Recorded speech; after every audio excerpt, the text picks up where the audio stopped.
दोस्तों, आज का यह वीडियो आप सभी के लिए बहुत ही स्पेशल और लाइफ चेंजिंग साबित होने वाला है। इसीलिए इस लाइफ चेंजिंग वीडियो को आखिर तक जरूर देखिए। दोस्तों, अगर आपको लगता है कि आपकी किस्मत खराब है, तो आज मैं आपके साथ जो मोटिवेशनल स्टोरी शेयर करने वाला हूं, वो सिर्फ आपके लिए ही है। इसे अंत तक ध्यान से जरूर देखिए। तो बिना समय गंवाए चलिए कहानी को शुरू करते हैं। एक जंगल में एक महात्मा रहते थे। उन महात्मा की खासियत यह थी कि वे किसी का भी भविष्य बता सकते थे। बड़े बड़े राजा उन्हें मानते थे और उनके बताए हुए मार्ग पर चलते थे। उस जंगल के बीचों बीच से एक नदी गुजरती थी और उन महात्मा की कुटियां उस नदी के किनारे पर थीं। नदी के दोनों तरफ दो अलग अलग शक्तिशाली राजाओं के साम्राज्य थे। वे दोनों ही राजा उस महात्मा को बहुत मानते थे। वे दोनों जब भी कोई बड़ा कार्य करते थे तो उन महात्मा से सलाह लेने के लिए अवश्य आते थे। एक दिन इन दोनों राजाओं में किसी बात पर कहासुनी हो गई। बात इतनी बढ़ गई कि नौबत युद्ध पर आ गई। युद्ध की तारीख और समय ये दोनों तय कर दिया गया। पर जैसा कि दोनों राजाओं का नियम था कि जब भी कोई बड़ा कार्य करते तो वे दोनों उस महात्मा की सलाह जरूर लेते थे। इसीलिए पहला राजा उन महात्मा के पास आता है और उनसे पूछता है कि महात्मा जी, मैंने पड़ोस के राजा के साथ युद्ध करने का निश्चय किया है और इसीलिए यह जानना चाहता हूं कि युद्ध का परिणाम किसके पक्ष में होगा।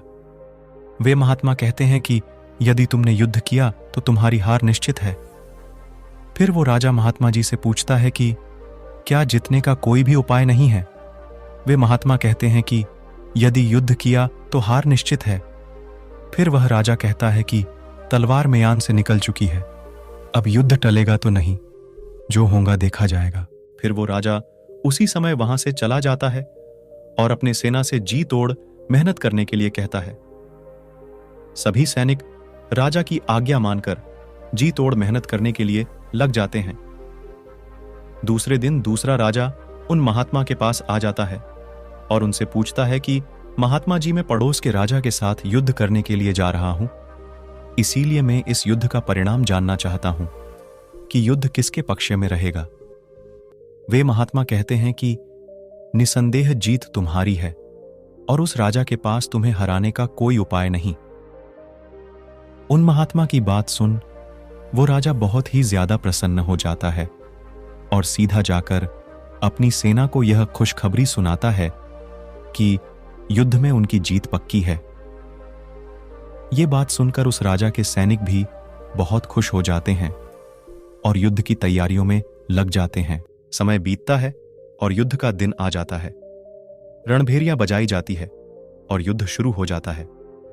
दोनों सेनाएं एक दूसरे के साथ भीड़ जाती है और मार काट मच जाती है।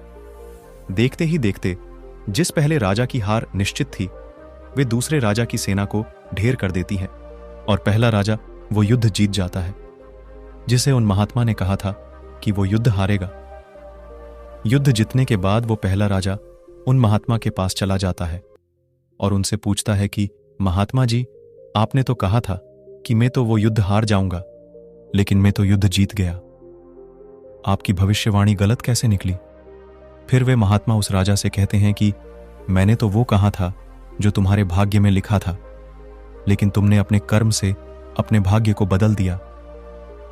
तुम्हारी जीत का कारण यह है कि तुमने अपने भाग्य से ज्यादा अपने कर्म को आवश्यक समझा और उस दूसरे राजा ने अपना सब कुछ भाग्य पर छोड़ दिया। उसने अपने कर्म से ज्यादा अपने भाग्य को आवश्यक समझा और पूरे समय निश्चितता से भरा रहा, जिसके कारण आज तुम विजयी हो और वो तुम्हारा बंधक है। दोस्तों, यह बात सच है कि सब कुछ हमारे हाथ में नहीं होता है, लेकिन यह भी सच है कि बहुत कुछ हमारे हाथ में होता है, लेकिन हम उसे भी भाग्य के भरोसे छोड़कर जीवन भर रोना चुनते हैं। दोस्तों, लोग जानते हैं कि स्वस्थ कैसे रहा जा सकता है, लेकिन समय ना होने का बहाना बनाकर वे अपने अंदर बीमारियां पालते रहते हैं और जब कोई गंभीर बीमारी हो जाती है तो वे लोग अपने भाग्य को दोष देना शुरू कर देते हैं। दोस्तों, अगर आज हम किसी समस्या में हैं तो वे सिर्फ हमारे पुराने गलत कर्मों के कारण हैं और कल अगर हम इस समस्या से निकलेंगे तो वे सिर्फ आज के अच्छे कर्मों के कारण ही निकलेंगे। दोस्तों, अगर आप आज कुछ नहीं करते हैं तो कुछ तो होगा ही, और वो आपका भाग्य है। और अगर आप आज अपने बुद्धि का इस्तेमाल करके वो करते हैं जो आप करना चाहते हैं, तो वो आपका कर्म है। तो ये आपके ऊपर है कि आपको कुछ करना है या अपने भाग्य के भरोसे बैठे रहना है। दोस्तों, यह प्रश्न आवश्यक नहीं है कि भाग्य पहले से लिखा हुआ है या नहीं, बल्कि आवश्यक सवाल यह है कि क्या हम उन चीजों को भी भाग्य के भरोसे छोड़ रहे हैं जिन्हें हम बदल सकते हैं। दोस्तों, आज की यह कहानी आपको कैसी लगी, कृपया मुझे नीचे कमेंट बॉक्स में कमेंट करके जरूर बताएं। और अगर आपको यह कहानी पसंद आई होगी तो अपने दोस्तों के साथ इसे अवश्य शेयर कीजिए, ताकि और लोगों को भी यह कहानी देखने को मिल सके। धन्यवाद।